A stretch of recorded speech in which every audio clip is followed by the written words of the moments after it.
Hello, I'm Ricky, and this is with the Spring Hill Soul Searchers. We're here today on one of our nicer afternoons that we've had here in Spring Hill, Tennessee since a terrible winter of ice and storms, and finally have a nice day. We happen to be located here at the Spring Hill battlefield during the Civil War, and of course I have our crew here with us. And to my right is... I'm Andy Johnson. I'm an editor and investigator. And I'm Brian Garza, and I'm one of the investigators also. And we also have one of our new members, Josh, who is our camera guy. Hello. And I hope you guys stay tuned for more presentations of local history and paranormal events. Well, here we are at the Spring Hill battlefield, and we have our guests today, which is Mark and Alan. They have both been residents here in Spring Hill for over 25 years. And so why don't you tell us a little bit about what you do in regards to history and why we're here? Basically, what my son and I do is we're actually amateur Civil War historians, where we actually study Civil War battles, and we go basically to different parts of battlefields, and we try to recover all the artifacts that we can. And then we clean them up and actually preserve them for folks to actually enjoy looking at them. And hearing the stories of the history. Exactly. That's great. So what is this particular battlefield, this area? How is it special to you? This battlefield here is basically probably the most special battlefield of all the Civil War, at least to me, and I've been to many of them. I'm actually a reenactor. I'm with 8th Tennessee, so my son is too. But this field here is actually the turning point of the Civil War. What happened here in Spring Hill could have been either make or break for the Confederacy. Unfortunately, it didn't turn out the way it should have, but they got by us. And so this field here was basically the last stand of the Civil War, because as everyone knows, from here they went to Franklin, where it pretty much destroyed the Army of Tennessee. Well, we're going to be very anxious to see the items that you've brought to us and the stories that you have about this particular battlefield. So thank you so much for both coming. We're with Mark and Alan right now, and if you could explain to us some of the items that we have in front of us from the Civil War that have been found out here. Yeah. Basically, these are actually the real cannonballs that were fired on November 29th, 1864. Over in the Home Depot is actually where the Ohio 1st actually fired these. They actually fired 166 of these cannonballs. These are actually completed cannonballs that have been redone. They're completed. Like they've been cleaned up? Cleaned up, okay. Exactly. These are what they look like when we find them. Obviously, we dig them, and they're between 6 and 10 inches in the ground. A lot of people say that this battle was just a skirmish, but it was not a skirmish. If you can imagine the Predator Arena, that's how many people were out in these fields out here marching and fighting. So it was definitely not a skirmish. It was a major battle. So obviously these are just a few of the cannonball fragments. What is this here? This is actually a bridle that a farmer gave us. This is actually a captured federal bridle. And if you see here, this is actually a rosé, and it's turned upside down. The Confederacy did not have a lot of equipment, and the equipment they did have, they went ahead and flipped the U.S. upside down. Now it's Southern nations. So that's how they used that. This item here is actually a carrying case that actually officers carried their maps and different important paperwork. Moving down here, this is one of my favorite pieces. The Ohio 64th was here. The reason why this place is so important is Ohio, Michigan, Illinois, Alabama. When they fought this battle here, the Tennessee boys were coming home. The Army of Tennessee that fought here was like the SEALs of today. There was 32,000 of them. They had fought 3 years. They were the baddest of the bad. And so this is actually Ohio insignia that went on their actually hat. This is a nice piece. Wow. And you found that here? Yes. Right here? Actually, my son did. Actually, he found it right over by them 2 trees over there.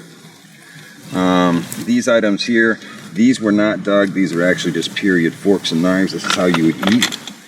Not very appealing, very small. So the soldiers would actually carry these utensils Yes, with them? Okay. yes, that would be actually this. This could have been very well a battle knife. The Confederates used anything makeshift they could. This is actually a battle knife that we dug. As you can see, it's been rotted, but it's been sealed. Confederates carried a lot of these types of items for hand-to-hand combat. Because they had no funding, really. It was just kind of Exactly. whatever you can get your hands on. Whatever you can get your hands on. These are actually rifle tools. The federal government gave their folks these types of tools. This was actually to repair their muskets, because these muskets came loose. You had to tighten them up all the time. These were actually dug out in this battlefield. This here is one of my favorite pieces.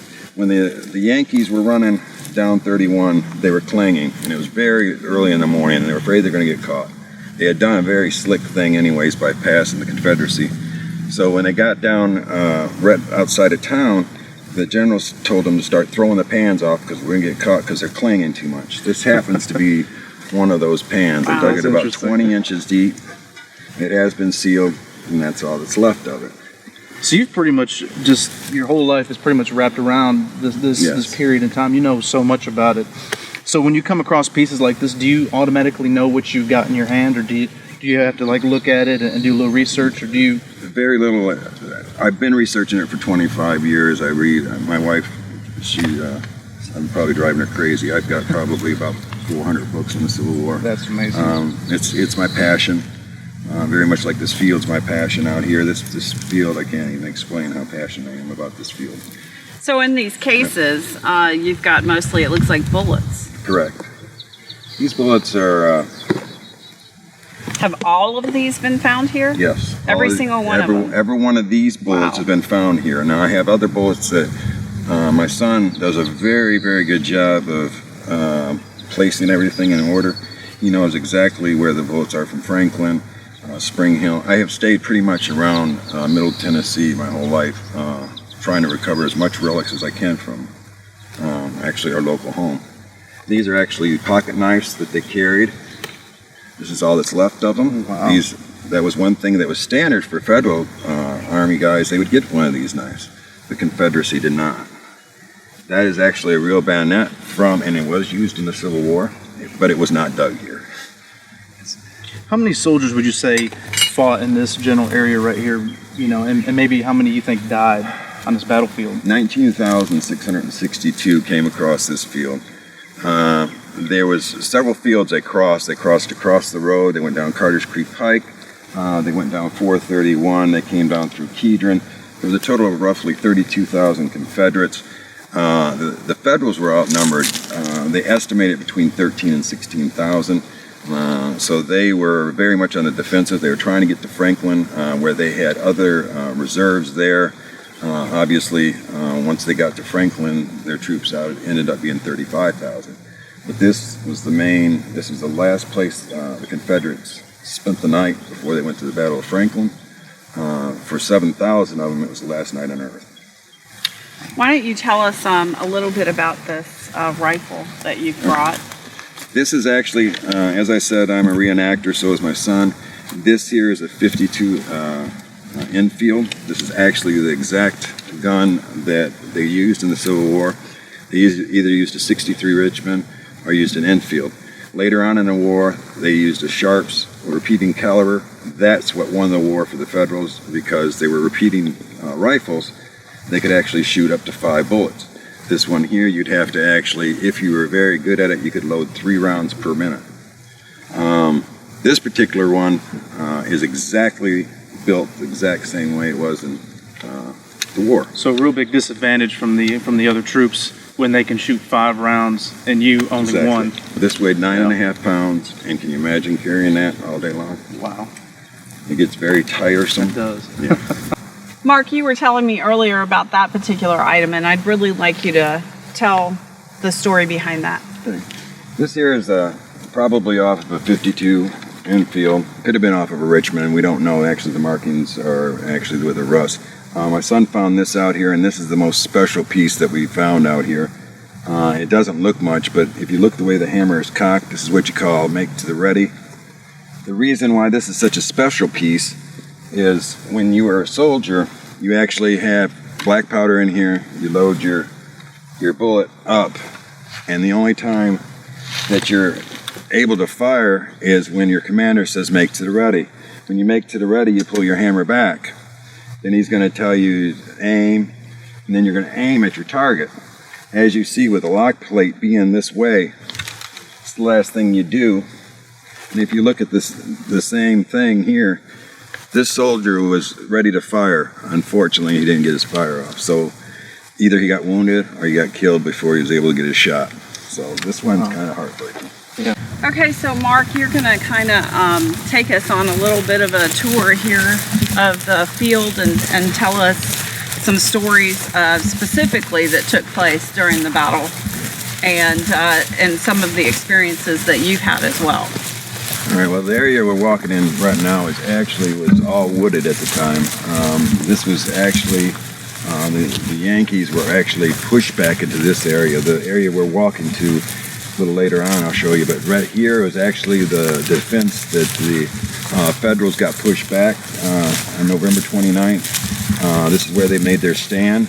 It was very late at night. It was probably around 6 o'clock, 5 to 6 o'clock, and as you know, in November, it got dark very quick. The Confederates were pushing. Stanley was firing cannonballs over here off of what they call Weaver Hill, which is now Home Depot. And he had 10 cannons there. He had 6 3-pounders, I believe it was, or 3-inch guns, excuse me, and 2 Napoleons. He kept that fire up. He fired over 166 cannonballs. And what that did is it kept the Confederates at bay long enough so that the Federals could actually get into the woods and to hide, and they pushed back so they get back into the reserves. There was actually reserve units back here.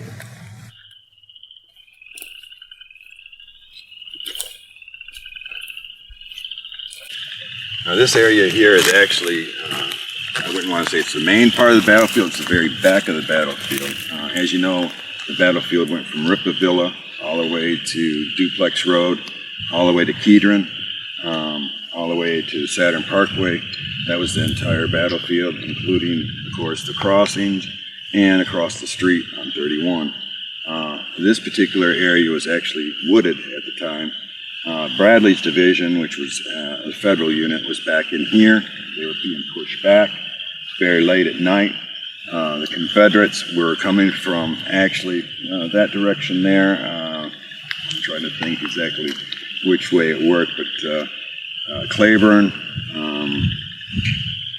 I'll think of them. Anyways, long story short, there was 4 divisions coming in all in one direction. They were closing in on the Federals. The Federals had nowhere to go.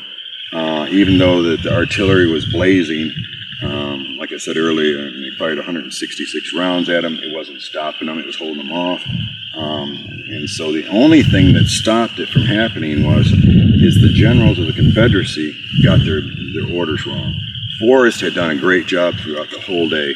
He kept on attacking from different directions.